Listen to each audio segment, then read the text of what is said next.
आ रहा है तो जब तक दुआ याद नहीं आए तब तक तुम सजदा करते रहो और 3 मरतबा तुम ये दुआ पढ़ लो, उसके बाद सजदे से सर उठाओ। करेंगे इंशाल्लाह।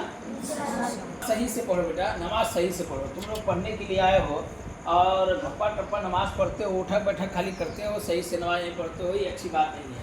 ये अच्छी बात नहीं है। पाबंदी के साथ अच्छी तरीके से नमाज पढ़ो। और मगरिब के वक्त में 6 रिकात नमाज पढ़ने के लिए फ़र्ज नमाज के बाद 6 रिकात नमाज पढ़ते हैं, 2-2 रिकात, तो वो पढ़ते नहीं हो, वो उस्ताद कहते हैं तब पढ़ते हो। ये हरकतें बंद करो, ये हरकतें बंद करो, पाबंदी के साथ पढ़ो।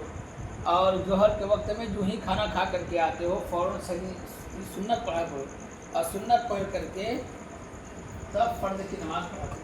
ठीक है, करेंगे इंशाल्लाह।